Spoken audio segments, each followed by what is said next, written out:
नमस्कार दोस्तों। भारत और श्रीलंका के बीच समुद्र में बने राम सेतु के मुद्दे पर राज्यसभा में चर्चा के दौरान केंद्रीय मंत्री जितेंद्र सिंह ने कहा है कि राम सेतु के वजूद के स्पष्ट सबूत अभी तक नहीं मिले हैं। सरकार इस पर काम कर रही है। Through space technology, we have been able to discover species in islands, some kind of limestone shoals, which of course can't be accurately said to be remnants or parts of a bridge, but they have certain amount of continuity in location.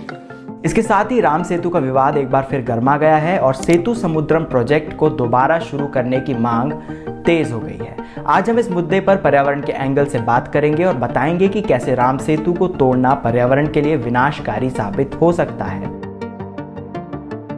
पहले समझते हैं पूरा विवाद। Ram Setu 20 kilometre का एक continuous limestone stretch है जो रामेश्वरम के पंबन आइलैंड से श्रीलंका के उत्तरी तट पर स्थित मन्नार आइलैंड को जोड़ता है। हिंदू धर्म में इसे भगवान राम द्वारा लंका जाने के लिए बनाया गया पुल माना गया है। अंग्रेज इसे एडम ब्रिज कहते हैं और मुस्लिमों के अनुसार इसे आदम ने बनवाया था। साल 2005 में मनमोहन सरकार ने सेतु समुद्रम परियोजना को मंजूरी दी थी, जिसका ड्राफ्ट वाजपेयी सरकार ने तैयार किया था। इसके तहत श्रीलंका और भारत के बीच जहाजों की आवाजाही की दूरी को घटाने के लिए राम सेतु को तोड़कर एक अंडर वाटर कैनल का निर्माण करवाया जाना था। हिंदू संगठनों के विरोध के बाद यह मुद्दा सुप्रीम कोर्ट पहुंचा था।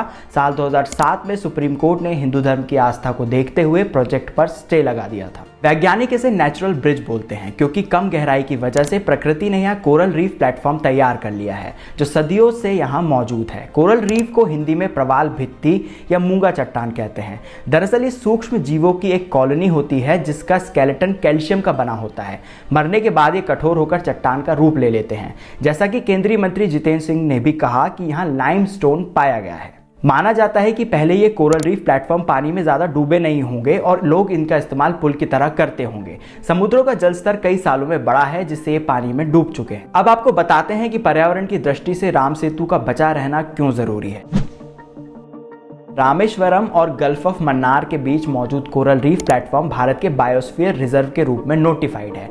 यहाँ 36,000 से ज़्यादा फ्लोरा और फौना स्पीशीज पाई जाती है। यहाँ के रेतीले तट पर कछुए नेस्टिंग करते हैं। कई प्रकार के जलीय जीव यहाँ ब्रीडिंग करते हैं।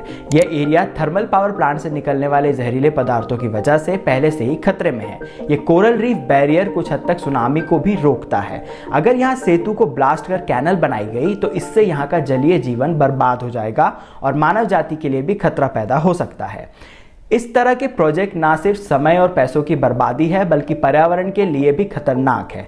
जब पूरी दुनिया अपने कोरल रीफ बचाने में लगी है, हम इस बात का जिक्र तक नहीं करना चाहते। पर्यावरण से जुड़ी खबरों के लिए आप ग्राउंड रिपोर्ट को फॉलो कर सकते हैं। हमारी कोशिश है कि हर बहस में पर्यावरण अहम बिंदु होना चाहिए, क्योंकि प्रकृति है तो सांसें हैं और बिना सांसों के बहस नहीं हो सकती। धन्यवाद।